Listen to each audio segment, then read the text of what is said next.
And then we'll start opening it up for questions. There's Mary. Mary. Welcome. Cheers. Cool. Well, yeah, it's great to meet all of you guys. Thank you so much for having me and for coming out. Some of you have heard a version of my story before in Patterson or Manteca or elsewhere in Turlock, and so be familiar around for some of you guys, but I'll just kind of start from the beginning and share a little bit about my personal story and why I think this is really important and what exactly I'm trying to do, and the issues that I think are super critical for this region and for this district. And a little bit about me. So I'm, fifth generation Central Valleyite. My great-great-grandfather came over on a wagon train from Wisconsin in 1850. He came 2,000 miles in search of gold over lots of mountains and terrible snow and some disastrous conditions for people that played the Oregon Trail. I don't know if his oxen died fording a river, if anybody in his party died of dysentery, but I know it was hard. And he did it because he knew he could find a better life for his family here in the Central Valley. He actually ended up in Manteca, becoming a peach farmer. And my family's been here ever since. I grew up here in Turlock, literally just a couple of blocks away from where we are, over on Monte Vista and Olive. And I went to the public school system, ended up going to Modesto High. My dad worked as the optometrist at the Ceres Walmart, so folks that grew up in Ceres. And then I got a scholarship from the Rotary Club and the American Legion to go off to Stanford and then on to Harvard Business School.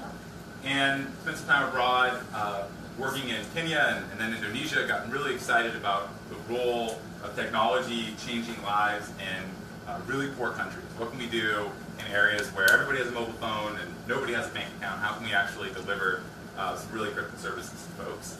Decided I wanted to come back home and ended up working for a couple years in business and technology, doing a whole bunch of things, but mostly around helping really small businesses scale up to be really big businesses. So the emblematic example is a company called Blue Apron. Some of you may be familiar with. It sells meal kits in a box, and you make the recipes at home. It's a big company for me, not just because it scaled from 2 guys and a dog in a garage to being a large company that many of you recognize, but also because my greatest culinary accomplishment is not burning grilled cheese. So it was a great thing for me to be able to build and have existing. It's also a company that sources, by the way, all of their nuts and fruits from here in the Central Valley. And then, of course, unfortunately, creates a lot of their jobs in New York City and in Richmond, which is where they do a lot of the packaging. So one of the big opportunities, I think, is to see what we can do to make sure the next Blue Apron is headquartered in Modesto. But that was basically what I did in my business career, and I thought it was all going to be very comfortable. I was spending a lot of time on the side working on campaigns, like many of you, and I thought that would be all well and good until November 2016 happened. And I felt like I had to get off the sidelines and serve my community. The only reason I got to where I am is because my community invested an awful lot in me, and I want to make sure I invest back in that community and create those opportunities that are not available to most kids around here. I mean, this is a district where we have twice the unemployment rate of the nation. We have 4 out of 5 kids from Modesto City schools that are on free and reduced school lunch. We have a lot of challenges, and unfortunately I think our current leadership is making things worse, not better. The perfect example there is healthcare. I mean, we have Congressman Jeff Denham who voted for Trump Care, which is going to devastate this region. 100,000 people at last count would lose health care coverage because of that vote. It became law. And this is a very personal issue for me. I mean, my brother is one of those 100,000 people. My younger brother David is the son of, he's the adopted son of some Mexican immigrants. We adopted him at birth. He was born 10 weeks premature. He was born at Doctors Medical Center in Modesto and spent the first 2 years of his life living in a succession of hospitals, and racked up a lot of pre-existing conditions. It was, I remember my first vision of him was going and seeing him kind of wrapped up with all these tubes, and it was really heartbreaking. But thank God we had amazing insurance that was able to pay for it and make sure he's alive and a productive member of society today. But he would lose coverage because of that vote for his congressman if that became law. And I'm not a millionaire like Jeff Denham.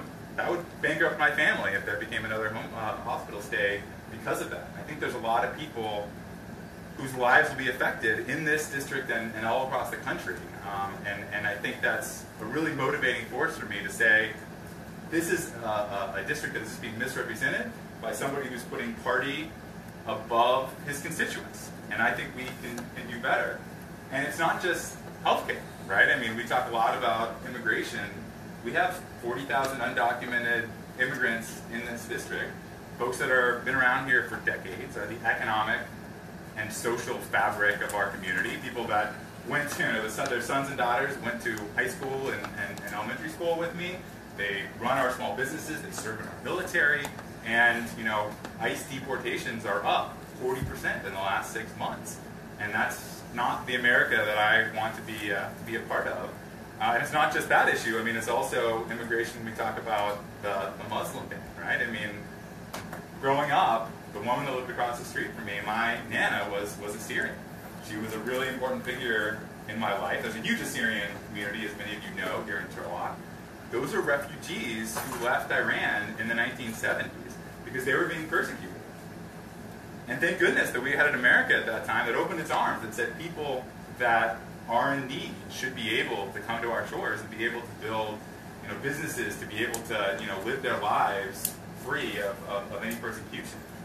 And unfortunately, that's not the case today. I mean, Iran is one of those countries. My Nana would be banned from entering this country if that ban continues. So I think these are really critical issues that represent some of the big gaps that I see for our presentation.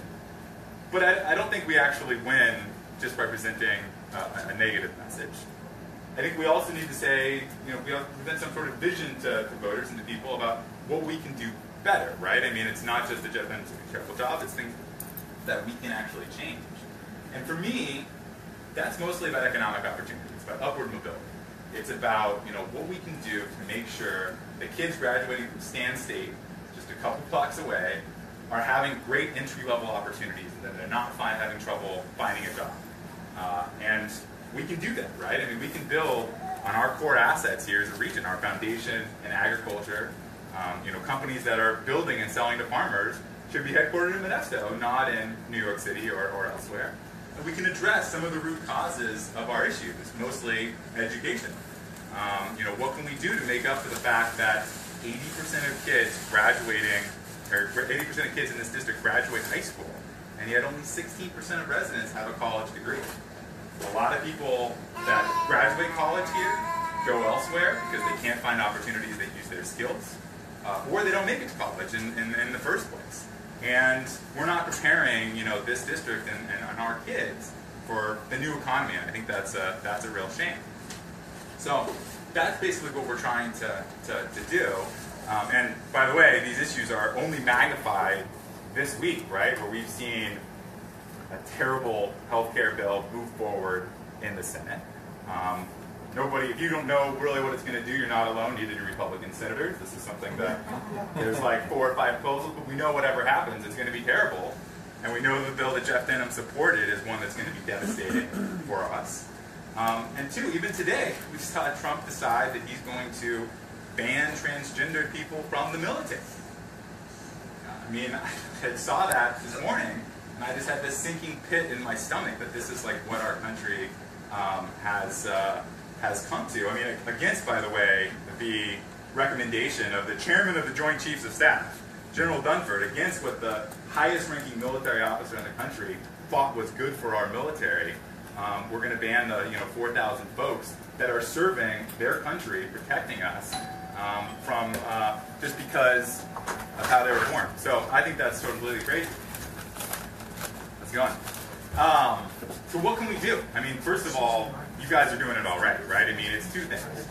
One is make sure we're activated and motivated and registering voters and getting the word out. I'm so excited by the work that you guys are doing and others. And that's going to be what it takes, right? I mean, there are 130,000 unregistered voters in this district. 130,000. That is a solvable problem. Like, we can actually turn the tide of this election. If everybody in this room registers 3 or 4 voters, we'll make a big difference. And second, we can spread the word to our friends and our family members. There's a lot of people right now that I think are turning off on politics because they don't necessarily see how it affects their life. Everybody in this room, I assume, understands how it's going to affect their life. Tell your stories.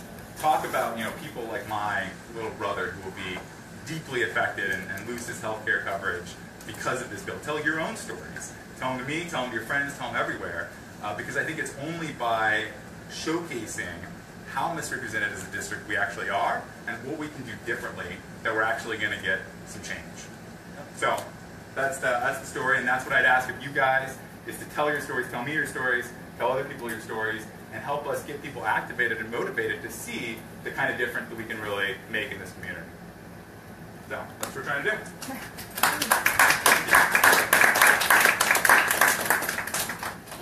So I'm sure there's like a million questions. So we'll open it up. If you have a question, I'll go. Raise your hand. Yes, ma'am. We want to I'll raise your hand. Our revolution, Turlock members and stuff like that. I'll try to get you guys first, since this is an opportunity for you guys to get your issues out. Anyone else, though, you're all welcome to ask questions. That's why we have this kind of thing, right? Absolutely. Mary? Your opening, however you want to put it, you went there about the kids going to college and getting a degree to move on. This area is not all technology degree area. When I went to high school, we had classes, there was money for education. We had classes where you could roll out of school and build a house, fix a car. You could weld a trailer. You could make things. Those are all the things we need right here, right now. And the money keeps being taken from education and put into the military. What are you going to do about that? I agree with you. Look, I mean, so not everybody maybe should be. So what you're talking about, I think, is a systematic prioritizing of what we actually need as a district and as a country, right? I mean, and by the way, that's more important here than anywhere else. If you go to a high school in a rich district, there's 30 computer science classes, or 30 welding classes. There's a lot more resources. If you go to Modesto High, to Turlock High, there's not as much, and that's why we have a district where only 60% have college degrees. So what am I going to do? I'm going to try to fix it, right? I mean, so federal funding for education is only a small sliver of education as a whole. But we can be catalytic, right? We can say, what can we do to make sure that we can match funds from the federal government for things like training teachers that are teaching computer science, science and technology, trying to prepare kids for the new economy. Not everybody's going to be... I think what Mary's What saying, you're missing is we need people that swing hammers. Yeah. Yeah, because those are good-paying jobs, right? Yeah. Right there at Turlock High, behind the auto shop. You can make a life as a welder. Yeah. Behind the auto shop at Turlock High, there's a slab between the auto shop and the football field. Yeah. Every year we built a house right there and auctioned it off at the end of the year. Yeah. My husband rolled out of high school making $24 an hour building houses, all those houses around the college. Yeah. He walked out of high school with a viable trade. Yeah. You don't have that anymore. I think a lot of that is... If I could teacher, right? So the standardized testing is a big part of it, right? Well, let me just clear a few things up. First of all, those programs do exist. They maybe don't go straight towards like a construction trade, but there are some really cool, innovative programs around here. So maybe for your next one of these meetings, you should go check out, before you go to these deals, go and check out what they're doing at Series High, the industrial technology class, and right over here at Turlock High as well. There's some really, really innovative teaching going on. It's not widespread, but what they're doing is awesome, and it could probably use some more funding and some I hear you. I agree. Of efforts. And it's also the role of it's the role of our schools, but it's also the role of employers to be able to go to our high schools and say, Amazon has this amazing program in some of their areas that say, we want to make sure that I think that we're talking about this in Patterson, that what they do is they go to high schools and they say, we need people graduating high school with these skills, right? To move a forklift and do these sort of things. And we'll pay a premium for people that are graduating high school with these skills. So we need to be able to make it so it's not just an employer here, an employer there, but these are widespread apprenticeship models that are creating a platform for people to learn relevant skills in high school so they can find a job. I totally agree with you. I think it's super important ultimately, how can we do it as a policy? I think we got to create incentives for more employers to do it. And I think we have to be able to go to our schools and say, how do we get more teachers? So it's not just, an amazing teacher in series, but it's every teacher that has, the ability to be able to do these industrial engineering, welding, forklift, whatever it takes, because we need people that are moving into trades. I agree with you. I think that a lot of small businesses, though, would balk at the idea of taking the burden around here. A lot of them, they're independent, they build everything by themselves, and They're stretched thin. they're stretched thin, right? Yeah. It's hard not to do that. It's hard not to do that. And then on top of that, though, like, the flip side of that, you said incentive. And in my mind, that immediately means tax cuts. Right? But it goes back to what Mary was saying, that you have a class of people here that have been devastated by the recession. Yeah. Absolutely devastated. So my own story, a lot of people have heard it. I almost lost my house during the recession. I lost all my retirement savings. You notice I don't have a working air conditioner because I haven't been able to replace it. I just been saving up the money. I had to build a new career for myself. I consider myself lucky because most people that I know that are regular members and regular friends of mine, they aren't homeowners. I have a good friend of mine who I've known since he was a kid. And he just had his first kid. He's living with his mom and his parents. They have their first daughter. They share one bedroom in that place. So how do you take care of that person? Yeah. So, I mean, those are the kind of people who need immediate help. And when you say kind of offering it, Yeah, it's not just tactics. Let me give you another example. So does anybody know the Opportunity Stanislaus folks that work up in Modesto? This is an awesome organization. And basically what they do, and they're also focused on small businesses, right? Where they basically say, what can we do to aggregate the works of a lot of employers and set a guaranteed curriculum that we can take to Downey High School, to Johansson High School, and say, if you study these skills, right, then you are better prepared graduating from Downey to go work at one of the 20 employers that signed up for Opportunity Stanislaus. These aren't necessarily big companies. These are small. Gallo's in it, so they're a big company. But there's also like smaller companies that are part of it. And so it's not necessarily just like, yeah, let's give somebody a tax break. It's let's make it really easy for businesses to connect to schools, tell the schools what skills they need. And so if you make it seamless, right? If you make it a whole lot of hard work, you're only going to have heroes go out and do it. We need to make it easy for mere mortals to go to school districts and say, look, these are the skills we need, and if you graduate kids that have these skills, we'll employ them. The biggest problem we have in this district, I think, is not enough economic opportunity, not enough jobs, and first of all, and not enough preparation, either in high school or in college, to take up those jobs. That is the biggest problem we have. So, Because where does the money come from? well, the money comes from the ground, right? We're an agricultural economy. I used to do a lot of work at dairies and almond ranches, and I see where the money's at. It's a big house, little house situation. Yeah. A big house, most people go out on vacations multiple times a year, and the little people who live in single room apartments, like a friend of mine who's undocumented, who his parents worked in the fields, and they had 8 kids that all shared a single family apartment over there on the west side of Turlock on the pop soda list. They're the ones who get passed up. And so I'm curious then. It seems to me that we're able to generate a lot of wealth over here, but we're exporting it. Yeah. We're, So let's we're talk not about that. retaining the wealth. So when my great-grandfather had his peach orchard, he sold his peaches to Tri-Valley Growers. And they had this massive cannery in Modesto, right? If everybody remembers Tri-Valley Growers, they've actually produced 50% of all the canned peaches in the entire U.S. That used to have 10,000 jobs, right? It was the economic heart of the entire valley. And those were good jobs. Those were people not always with a college degree, but those were people that were, getting right out of school, that had, high wage because they were, basically taking the peaches and processing them. That factory now has 1,000 jobs. We've lost 90% of the jobs.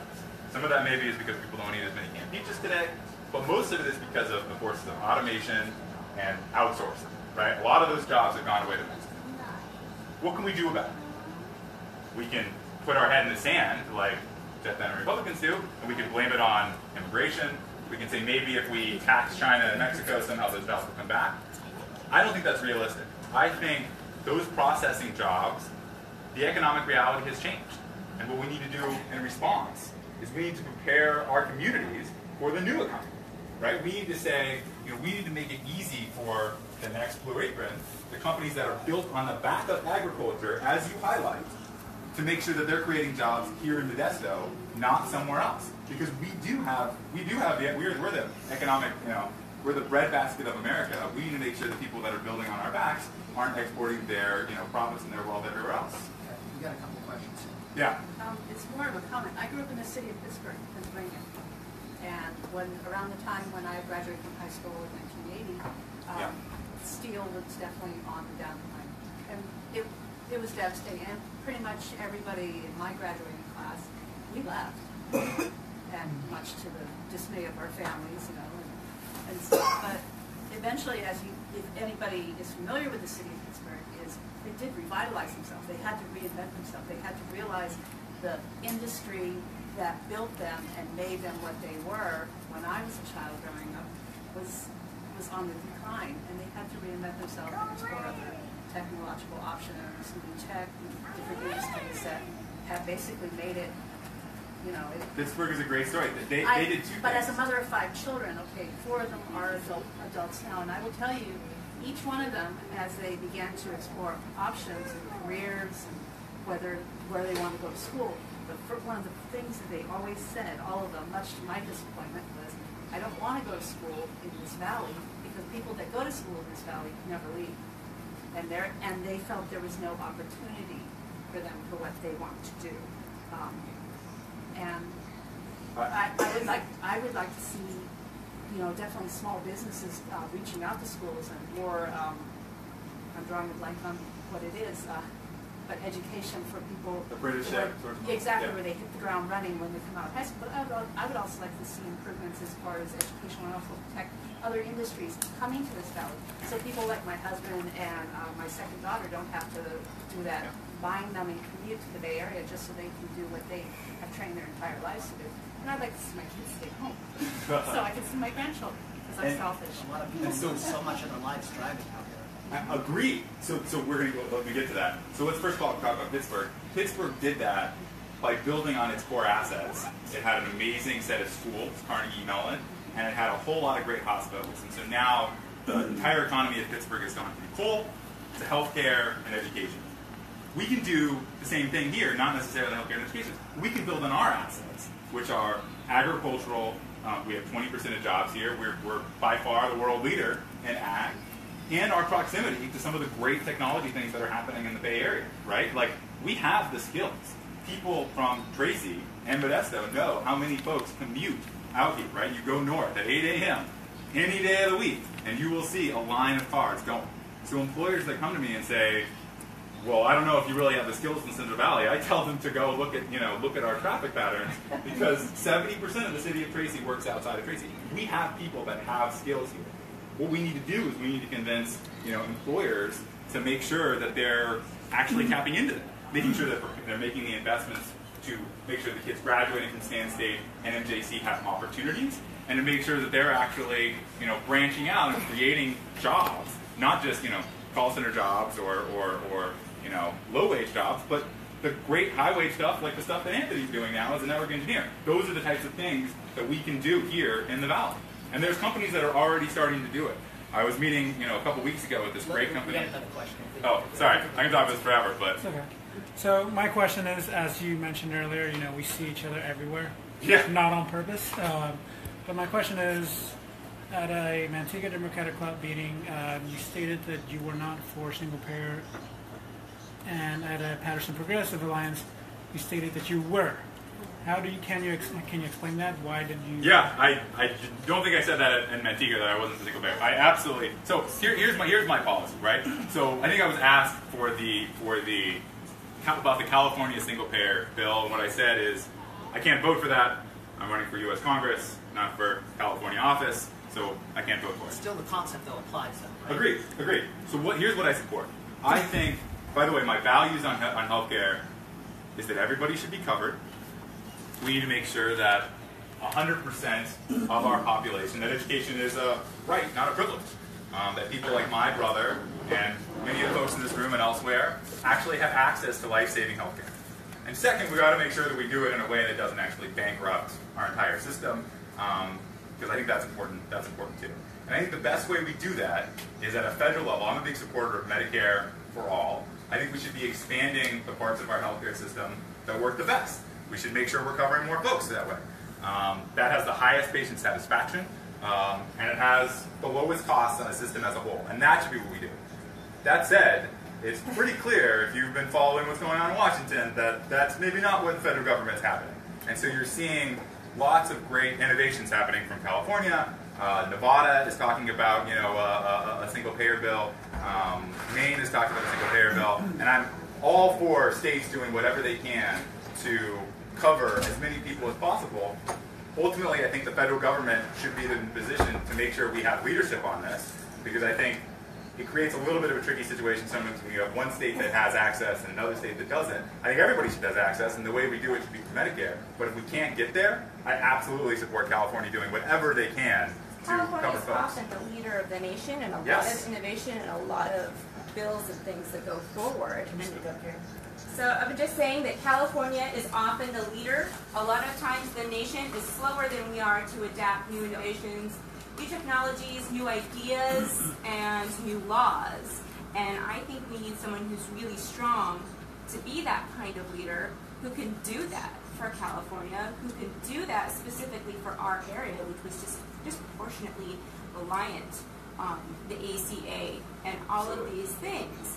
And I don't think that California can wait for the nation, especially if we're the ones who lead in so many ways, and especially if the need is so dire that it is literally a matter of life and death.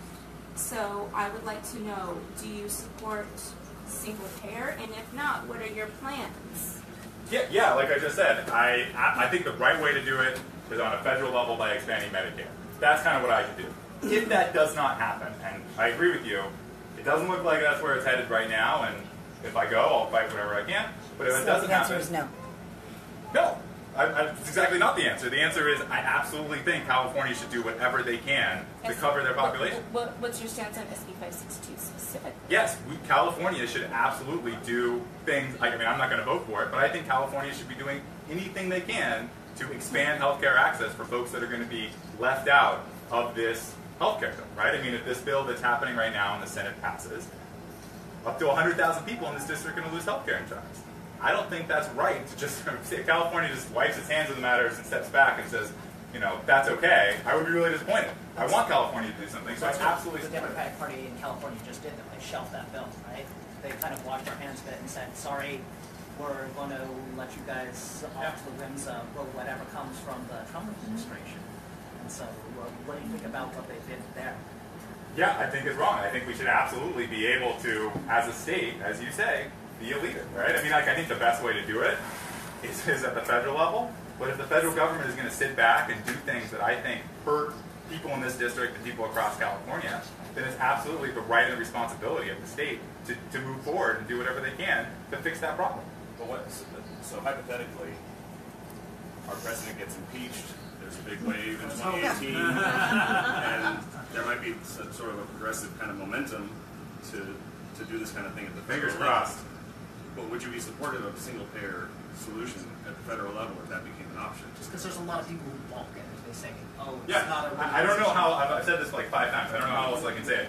Yes, I believe that we should be, the best way to do it is to expand Medicare, which is already the part of our federal government that has the highest patient satisfaction and the lowest costs. And that's what we need to double down on. So, yeah, I mean, I think the compromise path, in case we don't get overwhelming Democratic majority that supports it, I think we've got to fix Obamacare. There's common sense fixes we can make. But if Republicans just want to burn the whole house down, we have to build a new house.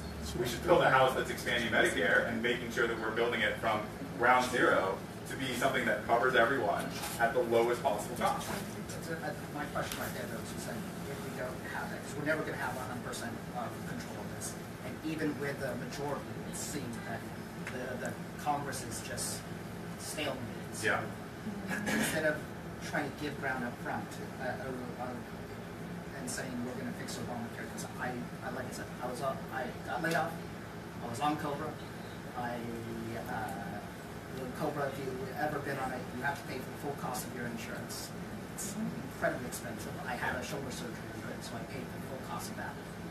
Afterwards, I was on Medi-Cal, and I was on Obamacare afterwards. Yeah. That's part of the reason why I just about lost everything. Yeah, So and it you did say- save my you say- life, yeah. but it almost Yeah. ruined my children's future. Yeah. Yes, exactly. So it's hard for me to understand the fix Obamacare part. And I I wasn't personally well. have I been was through it. alive, but I wasn't Look. healthy. Yes. I'm going to fight to do what I think we all want in this room, which is to make sure we have everyone that has healthcare access, right? That is really important to me. And I'm not going to get ground on it just because, you know, that said, if some Republican does say, I'm either going to burn the house down or fix the house, I'm going to say, let's fix the house in the right way. And the way we do that, by the way, I mean, what are the problems with Obamacare? Sometimes people talk about Obamacare fixes. I think the biggest problem with Obamacare is we have some insurance markets where there's not enough insurers that are actually delivering healthcare, right? So in some markets, we only have one insurance provider, which means they get to set the prices. That's not okay. And the reason for this is Obamacare was a compromise bill. Anybody that, you know, likes it, never been seen sausage being made, right? I mean, it's a messy process. Nobody got what they wanted. You know, thanks to Joe Lieberman, we didn't get what we wanted necessarily, which was the expansion of Medicare. And so there are common sense fixes we can make in order to expand so more insurers are entering some of these markets and it's not becoming a monopoly market in some regions. So But are you I'm not talking agreeing with about that. like removing the barriers between states? That way insurers can I don't think that's the way to do it. Are you talking about giving more tax breaks to insurers to enter the market? Because again, that's what's tossed around a lot. But Yep. and So- these are the people these are the companies that are making money hand over fist on us. Yep. And we're paying the idea of giving them tax cuts is paying them to take our money. Yeah. It's absolutely ludicrous. Yeah. So the first thing we can offer them, I think, is certainty, right? I mean, we're ending up by May of next year. We're going to be in a position where people are already going. So, long story short, is right now insurers are making decisions about what healthcare plans they're going to offer on the exchanges. And the fact that there's a massive firefight going on in Washington is only hurting all of these exchanges, right? And so the first thing we can do is just guarantee that the exchanges are still going to be around, which right now is not happening. And I think that would actually lead to more people entering the market just if you tell them it's going to be there for another 5 years. The second thing to do is we can actually do, so there's this great program in Alaska where there's basically something called reinsurance, not to get into too much of the wonky details, but the federal government basically says that they'll take some of the risk off of the sheets of the insurers, and in exchange, they'll basically get paid for some percentage of the benefits. It's actually shown in Alaska that this has increased enrollment, lowered costs, and at no cost to the federal government. That's a pretty common sense plan that even Republicans say if we rolled out nationwide would actually fix some of these problems. So I don't think it's just giving insurance companies tax cuts. It's just giving them That's certainty. still a subsidy, though, right?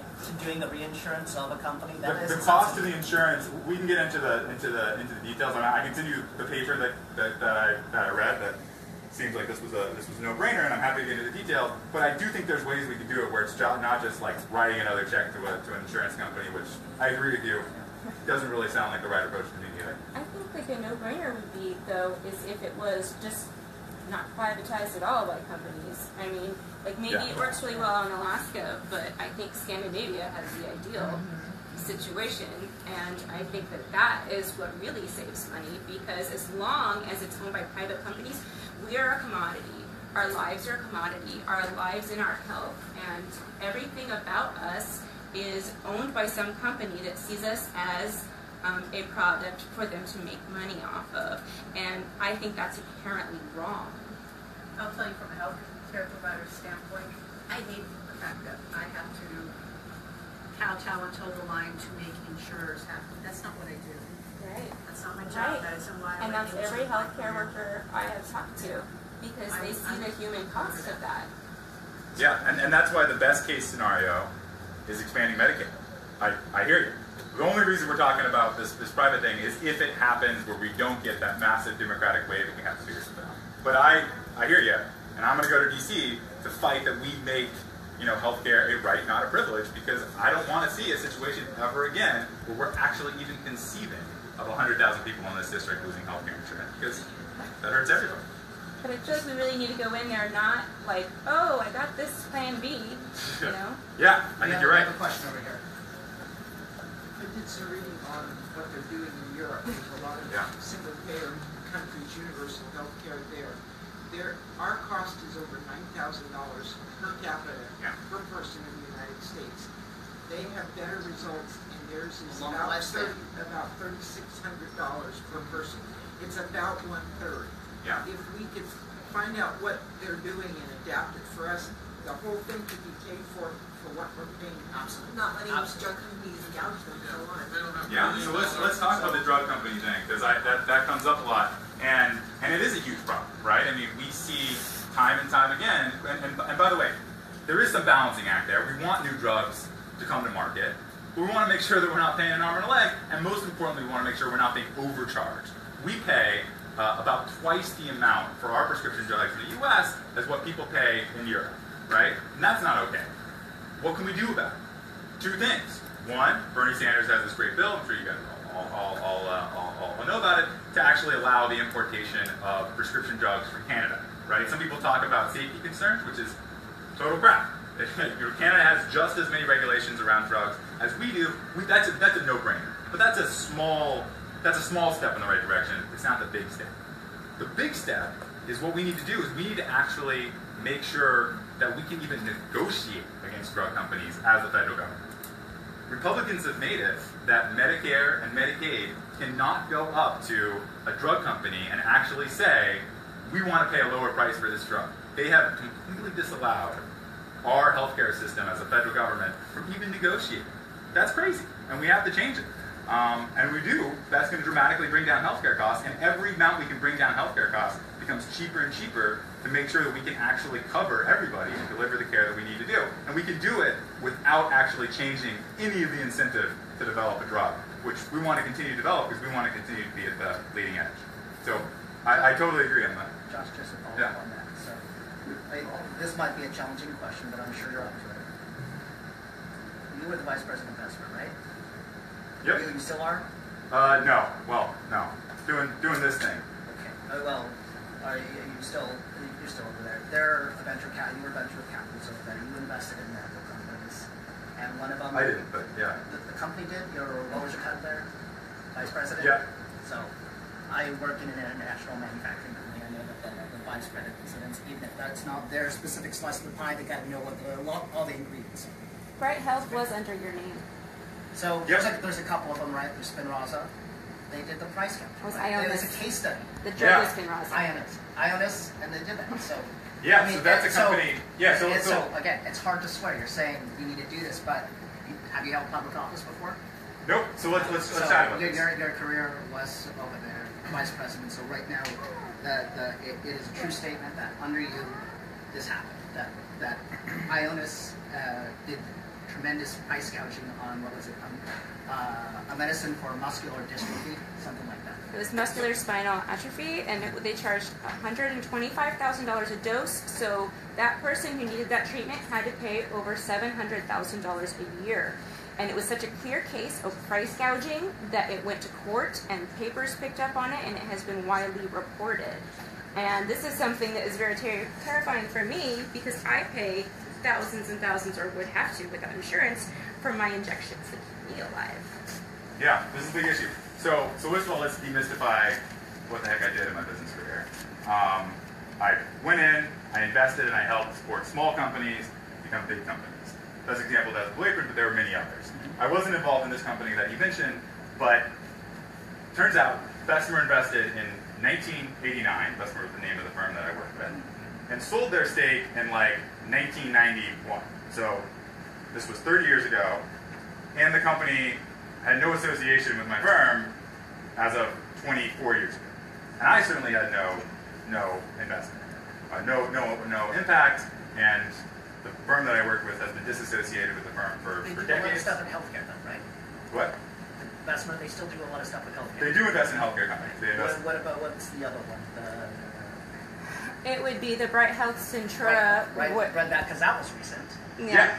That was recent. And let me finish the drug thing though. So, and read thing on the Bright Health. So yeah. So look, I mean, drug prices are a huge problem. They're one of the reasons we can't people say we can't actually cover more people because drug prices are too high, and I am absolutely supportive of allowing importation from Canada and allowing Medicare and Medicaid to actually negotiate with drug manufacturers to bring down prices low. So I think that's super important. But I'm sorry, I interrupted you from Bright Health. No, so just like I said, you're a newcomer. What? Sorry. So you're a newcomer to this, and we're judging your resume at this point. We have to do. Please this. do. We have to do it. So Bright Health, they were in Colorado, I believe. We partnered with Centura in Colorado. Well, we don't have to get into the details. Yeah. The long and skinny of it was your company, your vice president of the company, put money into the Bright Health, which, being some role in insurance, went out and denied abortions, they denied contraceptives, they denied a whole bunch of stuff. It was just really extreme what they were doing. So, end of life care. So we can get into details, but that part is, so most parts of that are not true. So first of all, it's required by law that, so what does this company do, right? This company offered healthcare insurance in individual exchanges, which is something I wish there were more companies doing that. I think that's actually one of the big problems that we have, is that there aren't enough insurers that are going into these tough markets. So first on the abortion piece, by law, no company accepting can take federal dollars and give it for abortions. That's something that Republicans pushed through in the 1970s through the Hyde Amendment. And I think that's wrong. I absolutely think, by the way, that doesn't just affect the individual exchanges, that affects Medicaid. That means that our most vulnerable populations of people, folks that are needing resources for their choices, are not getting the resources they need. And when I'm in Congress, I will absolutely sponsor legislation to overturn them. And the reason for that is I'm 100% pro-choice. I believe, and the reason for that is that I think that women should be and are the best judges for what they can actually have with their bodies. And so pro-choice full 9 terms? Yes. No exceptions? No exceptions.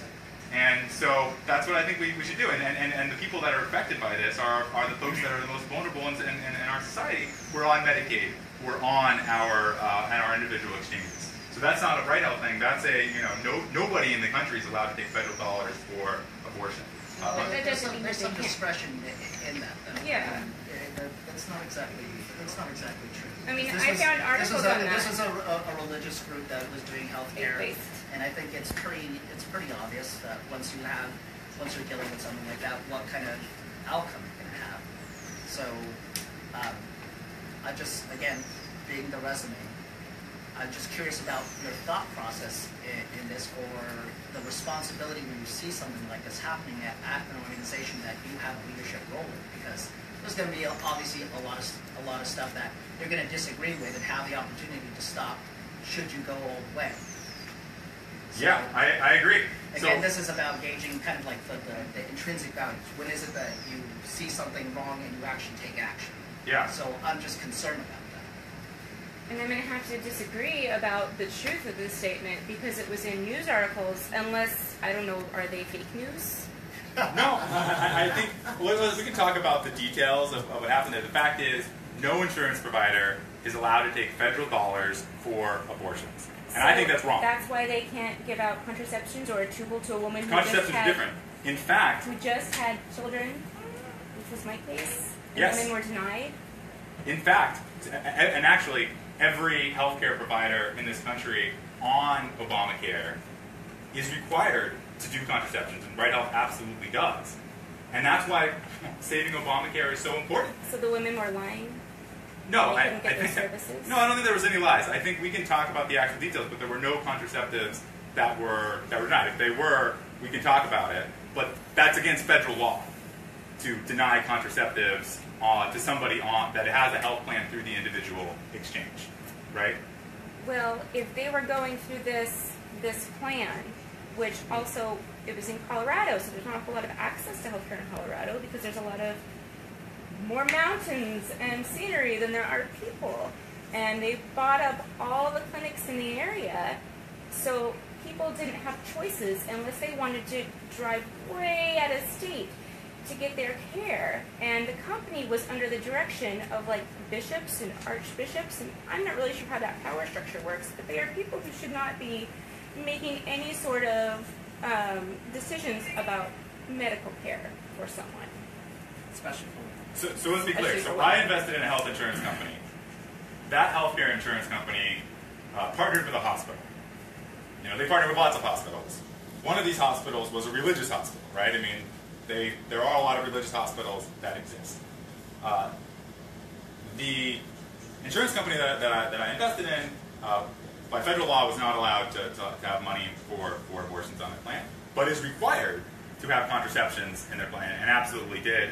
And we can chat more about that in individual cases, but just like every other insurance provider does. Things that the religious provider that they do, I don't know about, we can talk about. Like there may be some shady stuff that this healthcare, that this hospital was doing because they're a Catholic hospital, but the insurance provider is a distinct case. just The bottom line is, if you had to do that again, would you be more careful about that? I don't think there was anything wrong that actually happened. I think there was people following the law. If they were in fact denying contraception coverage, that is against federal law, and it is completely unacceptable if that happened. Yeah, I get that, but yeah. I mean those very restrictive religions notoriously deny birth control and pregnancy coverage and abortion and stuff like that. And if you knew that was going to happen ahead of time, is that something that you might have said, I'm not investing in this? I mean, is at the conscience level? So the insurance company had nothing to do with it. The actual provider that they work with lots of hospitals. Some of the hospitals they work with are maybe going to do these things.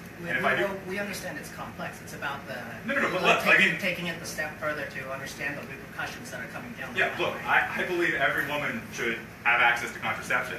It's also federal law, and so if that's being broken, then absolutely that should be a top of face priority, right? And by the way that let's take it back to how this affects this district. Jeff Denham wants to defund Planned Parenthood. That's a huge impact in this district, right? We don't have enough healthcare providers to be turning some away, right? And by the way, when we talk about defunding Planned Parenthood, what do we mean? Like I said before, there is no federal funding for abortions, so the defunding is not providing federal reimbursement for things like cancer screenings, neonatal health. My younger brother, when he was in utero, he was a baby, or a fetus, his mom took him to Planned Parenthood to get neonatal care. That is one of the most important institutions that we have in the Valley because we don't have enough doctors. Well, I think everyone around here agrees that we're going to fight for Planned Parenthood, right? Yeah. And we're all going to vote against Jeff Denham. But we got another question. Speak up. My name is Jeff first. I was just wondering if you actually win. Are you doing this to be a career politician? And I know, and the reason I question is never going to be terminal. Let's get that out of our brains. That's never going to happen. Yeah. I was wondering, is this a career thing, make money? Because I have seen almost every one of our politicians are owned, and they work to continue to keep power. Yeah. And their interests, and it's not our interests anymore. It's the interests of the performance and the greed. It just happens. So I was wondering, where you see yourself, you win, where you see yourself 10 years from now? It's a hard question. I don't know where I see myself 4 years from now. Look, I think I'm doing this because I'm frustrated. Because I think, I share many of the feelings of people in this room who sat in November 2016, woke up the next morning after the election, and thought, what can I do? I can walk away, I can move to Canada, or I can get more involved. And everybody in this room made the decision to get more involved, and that's the decision that I made too. And so I'm running because I want to make sure that we have access to health care, that we have comprehensive immigration reform, that we're moving ahead on some of these jobs and economic opportunity issues that we have. And that's what I'm going to fight for. And I'm not doing this as a stepping stone to some crazy grand vision. I don't have one. I'm doing this because I think there's a lot of people that are hurting today, and I believe that there's something that we can all do to change that, and I'm going to fight for it as much as I can. So you mentioned change there, though. And, yeah. As a lot of people here know, I went to go see it in San Francisco. and you're raising money with a lot of people who have a lot of money. It's a traditional power structure within the Democratic Party. This place has been notoriously neglected by the Democratic Party. Can you speak up? Yeah, sorry. I said that I had went to the meeting, as a lot of you know, to San Francisco to see John Carter, because I've done this a lot, just to see with my own eyes what people do at these elite fundraisers. Thank you. And it's a traditional power structure that also has negatively their attention. affects this area, because when it comes down to it, politician after politician listens to their donors. They're not going to listen to me because all my money is in my kids and my wife trying to take care of ourselves. Just like everyone over here. You've got people who have to sacrifice everything to send their kids to school. I know people who mortgage their homes to send their kids to college. Yeah. So I want to know,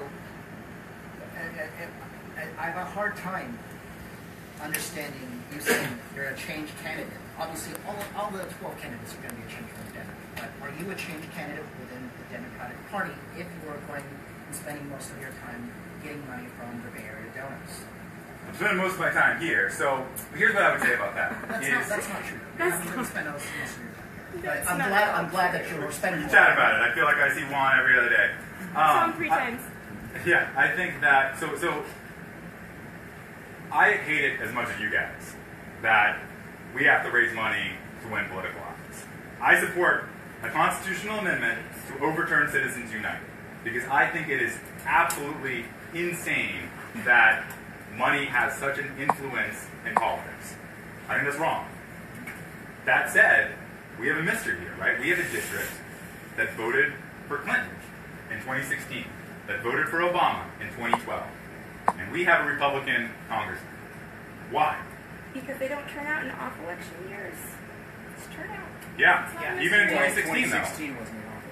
I'll tell you what it was.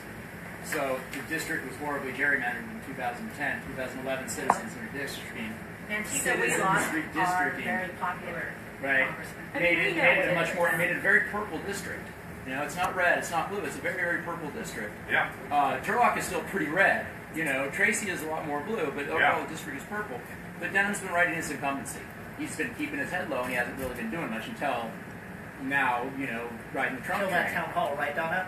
Yeah. Where you at, Donna? I mean, that, Just right here. so, you know, the district is his to lose, but, you know, I guess everybody here has the same concerns as Anthony, is that is the person that steps forward is going to be somebody that is beholden to somebody in the Bay Area that has their own agenda, or is it going to be an agenda driven by people from this area?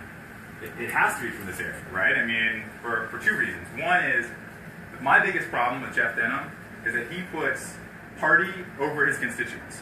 This is a pragmatic district that wants solutions. Not all of our problems are right-left, right? We have certain, like jobs is something that I think everybody in this county agrees that we need more jobs, we need better jobs. We need an advocate that's going to actually fight for those issues. So the problem now that we have is somebody that's putting party over constituents, and I got to make sure I don't make the same mistake.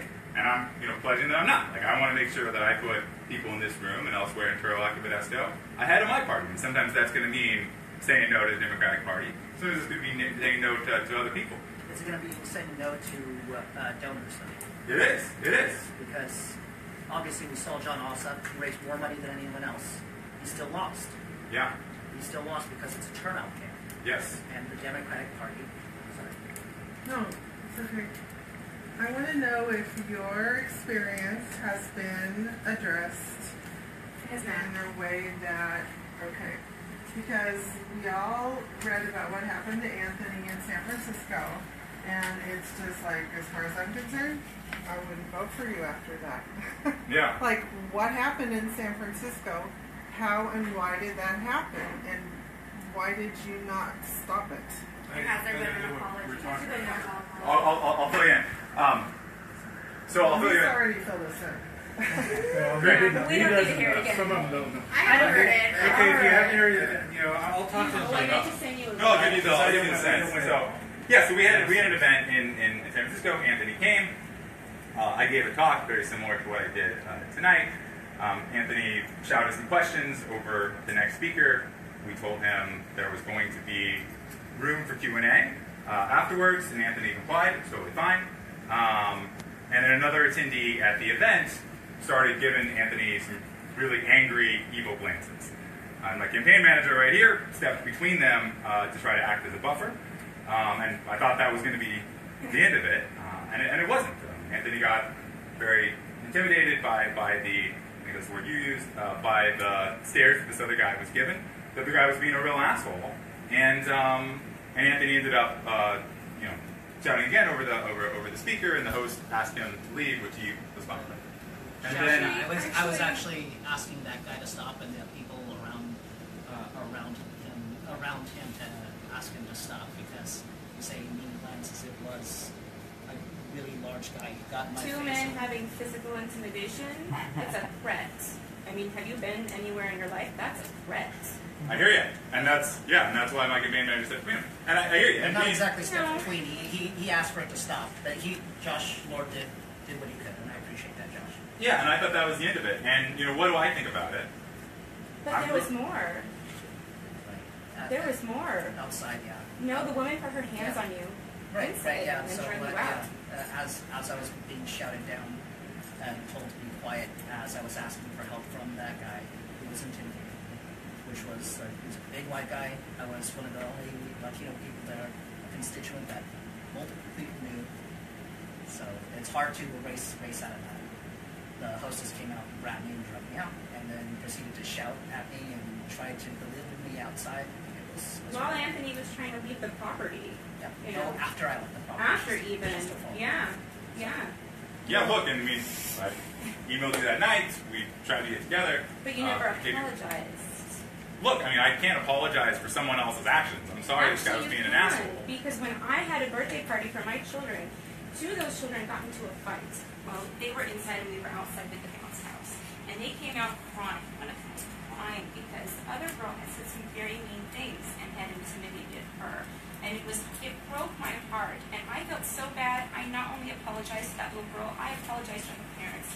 And I told her that if they were to ever come back to our house, I would make sure that nothing like that ever happened again. And I would be right there if she needed anything she could tell me. Because that's what a leader does. And that's what you do when you host a party. I think with apology too, it's not that we'd like you to apologize for the rude behavior of that large white man who was very intimidating and just how the whole situation panned out, but just to recognize that it did occur at an event that you were the speaker of, and just to empathetic. I'm sorry, I worked in customer service for years, and people say, well, this happened, I didn't do it, but I'm sorry that this happened. I am in charge of this for them, so I will take ownership and express empathy, and how can we fix this? So I appreciate you coming out here, and Anthony was one of my good friends, and I wasn't there, and I don't get too involved, but I personally would appreciate, even though it didn't happen to me, and you weren't the one who did it, if you would just have an empathetic, formal statement, issue an apology. Watch this. So if you're Hispanic here, raise your hand, right? Has anyone complained to you about speaking Spanish in public? Yeah. Yes. All the time, right? You get that. You get that, right? And as a minority, stare from a large white man isn't just a stare. You see the trucks with the flags flying off of them, and right. I'm white and I'm intimidated. Okay, John. Yeah, look, Anthony, as I told you on the phone, I'm really sorry that happened at one of our events. This guy was being an asshole. Right, because you're an And look, I think it's really important that we have events where everyone's voice is heard. And I'm committed to that, right? But when your constituent was there, you didn't do anything. Look, he didn't have money to give you, but he was your constituent, the person you want. You want to do his speak for him. Look, but you did not speak for him. The last I saw this. We got Ralph in. Go ahead. Well, I'm his wife, so I get to usurp his position. Proxy. You said that he shouted over people, and we all know Anthony from working through the Bernie Sanders campaign, lots of rallies, lots of all kinds of stuff. He is a very polite I've never heard Anthony shout, period, let alone shout over someone, so that kind of offends me that you would say that, like, it's his fault, number one. Let me finish, please. And then the fact that you can't stop and recognize a person of color, and he's like one of the few persons of color in the room, right? Who represents your district. You're with people who are not in your district. And so I feel like it was your moral, ethical responsibility to stop what was occurring and say, I'm really sorry this is happening to you, let's address the situation right now. Because it's not right that he got thrown out of the meeting. He wasn't being aggressive or upsetting what was going on, you know? He was invited. He had an invitation. It's just really like... I get that I was assertive with my question because I was being ignored. Yes, but Anthony, you were shouting over a speaker. I was assertive in my questions because, again, if those people who know what it's like to do this, sometimes you have to bend the rules to get your voice heard, especially if you are someone who is a person of color, if you're part of the LGBTQ community, if you're a woman, God, how many women have to bend the rules that way you get heard? Right. So Yeah.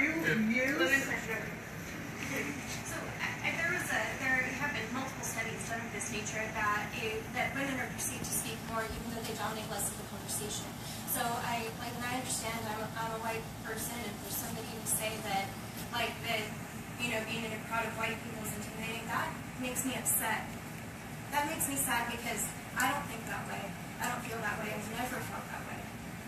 But what I'm like, and I understand that you may disagree with the methods and things, but I think that you do understand that Anthony wasn't trying to be disrespectful or rude, and I would like to see somebody advocating on behalf of people that aren't being rude and disrespectful. I think that, just because somebody is speaking up or loudly doesn't mean they're being disrespectful. I agree with you. Yeah, look, I mean, like I said, the last I saw of the matter, the campaign manager was getting between the two of them, and I thought that was the end of it.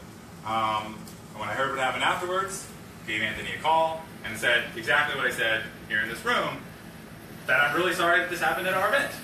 And I continue to say that because it does upset me, right? I mean, I'm running because we have too many people. I don't think that's quite how the call went. I mean, it seemed like a lot of blame shifting to Anthony for it being...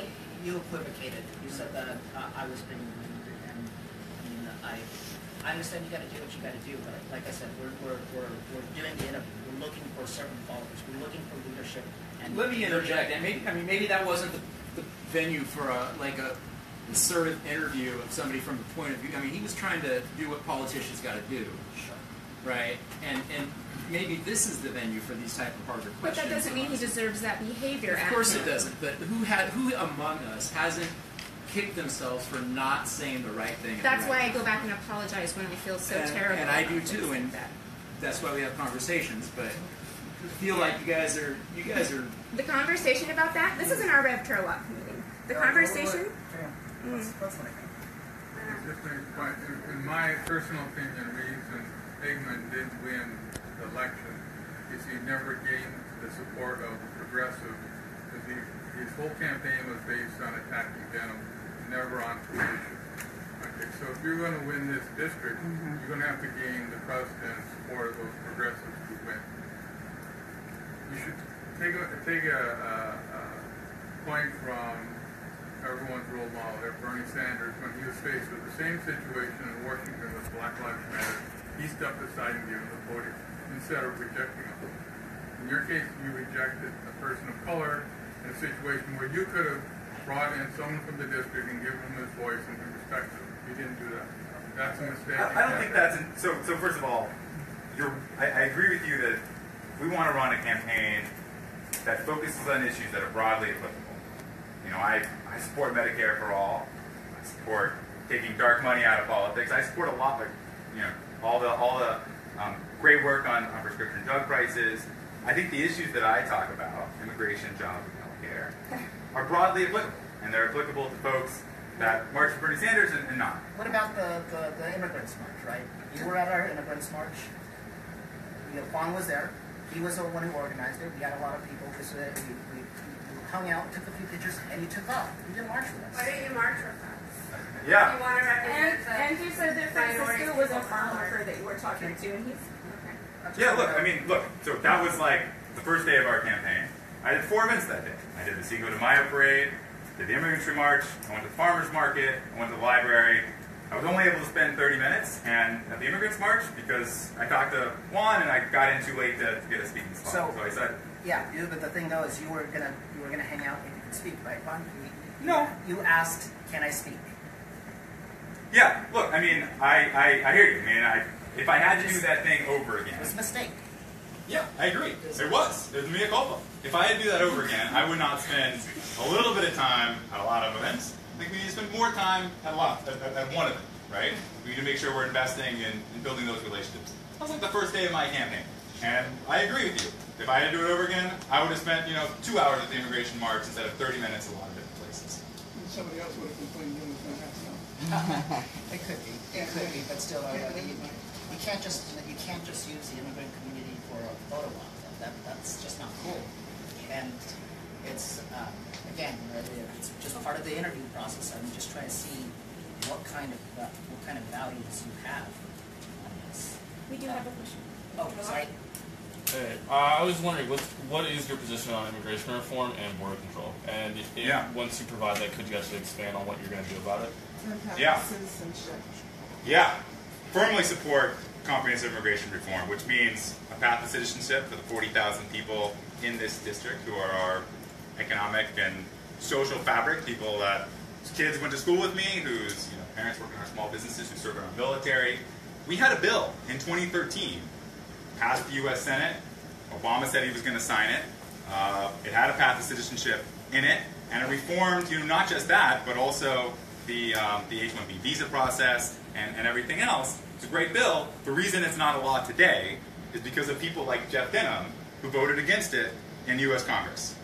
That's wrong. So what would I do about it?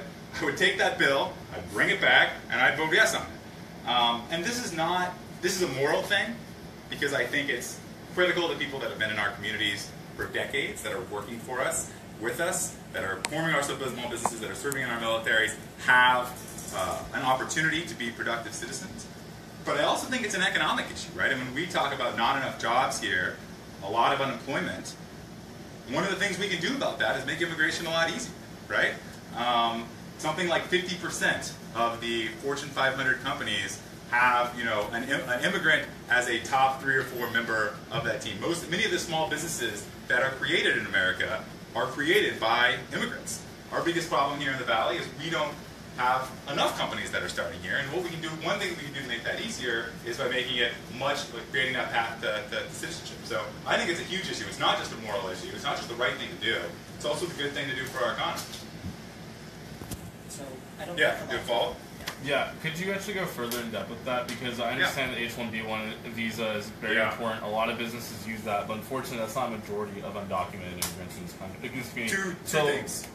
Yeah. So what are you going to do to actually expand on that? Like every politician that's ever ran in this district or try to run against them talk about that they're going to expand on immigration reform and pathways to Jeff Denham's for a comprehensive. Supposedly. Right? Supposedly. So I mean, there has to be.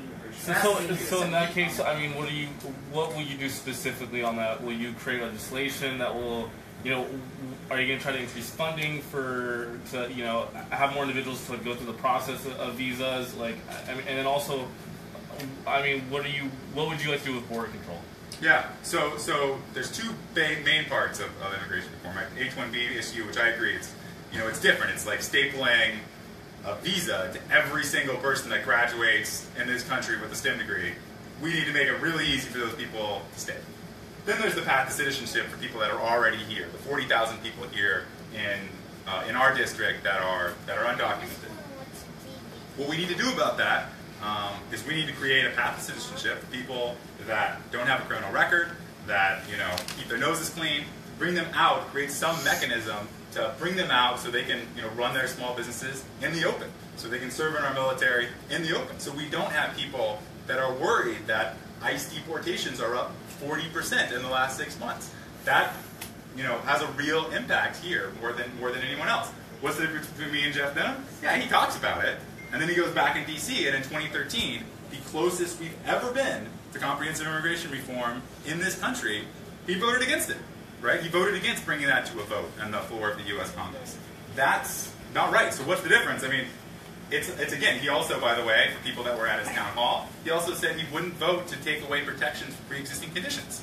And then 2 weeks later, he did. So, you know, what's the record there? I mean, we have somebody who says one thing here in the district, and then does exactly the opposite elsewhere. It's somebody that votes with his party ahead of his constituents. What would I do differently? I would actually take that bill that we had in 2013 that was so close, that we had near bipartisan support, that passed the U.S. Senate, and I would push it forward, because I think that's what we need. So, just following up on that, we talked about people who are quitting, and you mentioned ICE. Yeah. So, Sheriff Christensen, we talked about it earlier, he has no problems here in this county about cooperating with ICE. And he needs a lot of misinformation to people, but people are terrified. So, what is your opinion on, in California, SB 54, that's a statewide sanctuary city bill, and then efforts overall to stop ICE and to put barriers up to protect people, even if they have minor infractions, because they are taking people with minor infractions and they're sending them back, they're tearing apart families, and they're having kids they're becoming wards of the state. You're just, the whole system is absolutely inhumane. Yeah. In addition to, this isn't even going into the detention centers that they have, where they're separating kids from their parents. Yeah, So, it's inhumane. It's the wrong thing to do more. Yeah. And those are the specific things, right? Those are the things that people are terrified of. yeah, So it's wrong. the path to citizenship, there's a lot of stuff there. But I want to see specific actions and proposals of that's going to challenge that power structure that's there. Are you going to go against police unions and the unions for the Border Patrol? They have a lot of clout. I hear you. Yeah, look, so the first person that ever passed a sanctuary city policy, basically saying they're not going to cooperate with ICE, was a Republican sheriff in Los Angeles 30 years ago. This was not a guy who was a huge fan of liberal policies in general. Why did he do it? He did it because he thought it was the right thing for the LA Police Department for two reasons. One is he didn't want his cops focusing on low-level issues, like, you know, whether or not somebody's undocumented, but wanted to focus them on real crimes, right? The reason we actually pay our cops here in the first place. And second, he wanted to create trust with the immigrants, with the immigrant community, right? He wanted to make sure that when somebody had a problem to come forward, that they had a crime to report, that they felt comfortable going to a cop, and their immigration status would not be questioned. And that is good for the non-immigrant community. By the way, we're all immigrants, but like people that are documented. It's also good for people that are undocumented, right? I mean, like, we need to make sure that these communities are protected, that they feel comfortable coming to the police. So, absolutely, I think, you know, I agree with nearly every sheriff of every major city in America who says that they will not, in Chicago, in LA, in New York City, in Boston, every major city that says this is, you know, we should not be cooperating with ICE because it's not right for our police force. We want our police force focused on what matters and creating trust with immigrants so they can actually come forward when they have an issue to report. Right, but those sheriffs are in major metropolitan areas. We're talking about Adam Christensen right here in Stanford County. That's a different piece, right? Yeah, I agree. So you're talking about County. Huh? And Merced County, and whose deputies act as officers for a lot of the places like Patterson, like Lamar. So, and by the way, I mean what is the federal government's role in that? There are policies that say that there are Republican legislators that are pushing legislation that says they will take money away from police departments that do not cooperate with ICE. So what is something that I could do? I would absolutely vote against that, right? I think taking money away from police departments that are doing what's in there, what they feel is the best public safety of their community is absolutely wrong. So just one last thing, and then we'll open it up to another question. So talk about building trust with the immigrant community. What have you done for the immigrant community in Turlock? Not as much as you. I don't know if anybody has. Yeah, look, I mean, I'm talking about what values are important to me, right, and the policies that I'm going to put forward. I think immigration is one of the biggest areas of this district being misrepresented. It's one of the best examples we have of So, what we... beyond that, and what about, have you done anything in this area?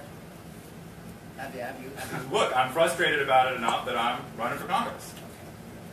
Again, it's just the inexperience issue. I wanted to know. If Yeah, look, I mean, my experience is in working in business, right? I mean, so what are the key components of my platform? It's healthcare, immigration, and jobs. And what have I done with my career? I've worked with little businesses, trying to grow them into big businesses, like the Blue Acres of the world. And I think that's the perfect experience that we want for a community like ours. That's not the real experience that we have here, though, right? I mentioned the recession. The past 10 years have been brutal for people over here. And that's why it's more important than ever, right? That's why it's just important that there's an understanding of the immediate needs and fears and frustrations that are here. And I was just curious if during that time when you were building your career, if you were doing anything over here. Yeah, look, I mean, I think the experience that is most important for this district is being able to figure out what we can do to build more jobs here. So folks that are graduating from Stan State a couple blocks away feel like they have hope, feel like they don't need to leave this community. I think that's the most important thing we can do, and I think that's what I've spent my career doing. There's another question over here. Angela? Yeah, so how, should you be elected, how do you envision yourself staying in contact with your constituents and making sure that you're serving us and not in Washington and that... Do you have a story of working with Jeff Denham's constituent office? I feel like that's usually a precursor when I hear somebody tell a story about how they've gotten hung up on or been ignored. If he goes to certain events where he's... Yeah. Look, I'm here, and I'm going to keep coming. I don't know how to convince you of that other than just taking my word for it, but I think that what is important is making sure that somebody that's elected stands up for everybody, whether they voted for you or not, and making sure you listen to their concerns. And I think, every person I've talked to in this district has a story of asking Jeff Denham's office for something and being hung up on, being ignored, going to an office hours where he had promised to show up and he didn't. To me, that's a record of broken promises. And what can we do better? Well, we can make sure that we actually are upholding our promises, that we're showing up for work, whether or not it's with people that like our votes or not. Yeah. I want to know, I'm a big white guy, over 6 foot. I've been accused of being intimidating in the past. So. You are. So I apologize for that. But I'm his big white guy. Okay, so it's but we're living in a valley right now where, and you haven't mentioned this at all, and this is going to conflict with jobs, and it's going to conflict with other things. But we're living in a valley right now where the air is killing our kids. Asthma is up. You can't, I will tell you, I've spent a lot of my life in New York in the environmental community. You would not be able to drink the groundwater that you're drinking in most of this valley in other parts of the country. Okay? You now have an administration who's looking to kill the Clean Air Act, Clean Water Act, and I got to tell you, look at the asthma increases to our children in the valley. All right? Where do you stand on environmental issues, understanding that those environmental issues, having spent 42 years now in the environmental field, are going to be in conflict with your jobs and with other aspects that you're talking about? What's your position on the environment? Yeah, I mean, I had childhood asthma as a kid. My brother had childhood asthma. It's no secret that this valley has the worst air quality in the country. And the water, everybody drinks bottled water. That knows. We drink tap water. Look, you told me it was safe, but now you got me tap water. Turlock has the best water. Well, some parts. No. Yeah. Turlock's got a couple of problems too, but we won't go there. So. Yeah, no, I think that's exactly right. I don't think it's in conflict with what I want to do from a business angle. I think, we can actually make sure that we're enforcing the clean air and clean water regulations that are on the books in a way that doesn't actually penalize businesses here. I think the vast majority of businesses are pretty good about it. And so I refuse to kind of accept the premise of the question, which is that these, the environment and jobs are somehow in conflict. I mean, we can have both. Every farmer and every dairyman is going to tell you. But what about the environment? What about fracking and Yeah, I mean, you support a ban on yeah. fracking. California is supposed to be one of the elite, all right, one of the progressives. Yeah. And you guys are fracking from wall to wall throughout the state. 8,000 fracking wells. Okay. Known fracking. Yeah, yeah. I think we need a future whereby 2050, this was the Sanders-Merkley bill that exists at the federal government, and I'm a big supporter of it. What it basically says is by 2050, we want 80% of our energy coming from renewable sources. That's, you know, no fracking, that's no oil, that's no coal, that's no natural gas, which is fracking, and I'm a big supporter of it. I think that's the way we do it. I think if we ban fracking outright, what we're going to do is we're just going to get more of the bad stuff. We're going to get more coal. We're going to get more oil. And I don't think that's actually going to be... New York's not. New York banned fracking, and they've seen no increases. In fact, they've shut down 4 of the coal power plants and are getting ready to shut down the Indian Point nuclear power plant. And they're doing it the right way. And we got one over here. Tesla has plans that would cover, supply the United States 100% renewable energy. Yes, we can't put all our hopes in Tesla, but God, I hope Elon Musk figures it out because, yeah, I think that's right. I think that's what we need. It's all about the money. Karen, did you have something to say? Yeah. We need to wrap up. Yeah. We'll wrap up. I understand. There are a lot of candidates that are espousing the same sorts of things. I mean, there's a baker's dozen, and they're all saying the same things. And, Juan, how many times have I seen you since February? How many times? How many times have I seen you since February? Donna, how many times have I seen you since February? Right? So, like, I don't think you've been to the Valley as much as you're saying. Because we do stuff. I've had like 4 events already this week, just this week. So I see a lot of the money coming in from out of district, which is not bad in and of itself. But when you say, oh, you're always in the Valley, and I'm attending just myself 4 events a week and constantly texting people in this room, people out of this room about other events because I'm one human being and can't do all of them. I mean, there are too many events even. So those are the events that if you're in the Valley, you're not going to those. And those are the events that we're doing, that real change is going to happen. And that's what distinguishes the people who espouse things that are against Senum and the people who are going to advocate for us. You know, it's, if you're out here building these relationships, I didn't even know most of the people in this room before January, you know, and now some of them are like my family. So these are the events that you need to be going to. These are the people you need to have relationships with, because otherwise you say you're in the Valley all the time and you've seen Juan 3 times in your life.